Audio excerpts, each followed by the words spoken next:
Well, you can see, hopefully, on the shots we're providing here, there are a number of coaches that have pulled right up to the plane here, the 747, which landed in the last half an hour or so. The 32 British and EU nationals will be getting on those coaches. What happened at Brize Norton, the RAF base in Oxfordshire, when the other evacuation flights came in from Wuhan, is that they didn't go to any medical facility or building at the airbase. They got straight on the coach, and we know that these coaches will have Foreign Office staff on board. They will have medical staff, and we've been told that those medical staff will be wearing the full personal protection equipment, those suits with the masks.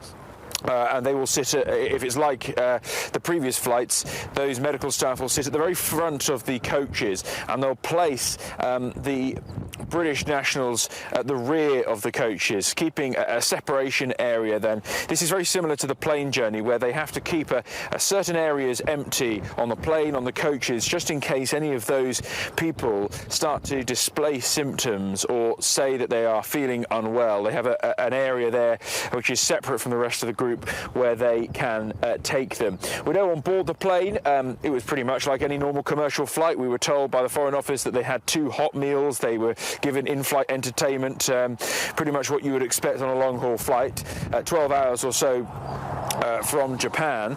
And once they're on board those coaches, as I say, they'll be with the medical staff, and they will then start to make their way up to the Wirral, up to Arrow Park Hospital, that NHS facility which has been used now over the last month for other British nationals who've needed to be kept in quarantine. They'll be taken up there, and they will be kept in quarantine for 14 days. A difficult situation for these people, because they've of course spent 17 days essentially in isolation on board the Diamond Princess in Yokohama.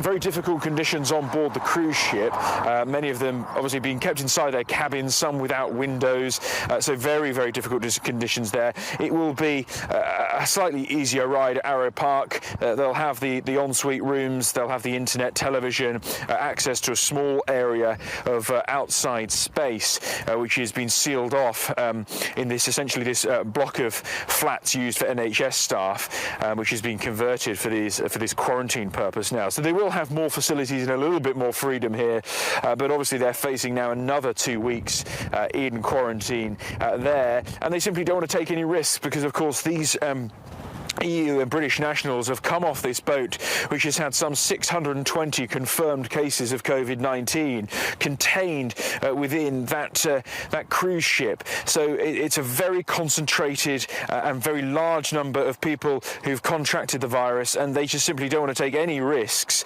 with these British and EU nationals, which is why they then have to have this further 14 days in isolation. Around an hour or so we expect it might take them to get them all on the coaches, and then they'll be heading north, drive around 4 or 5 hours, possibly by police motorcade, as they go up to the Wirral for that quarantine period.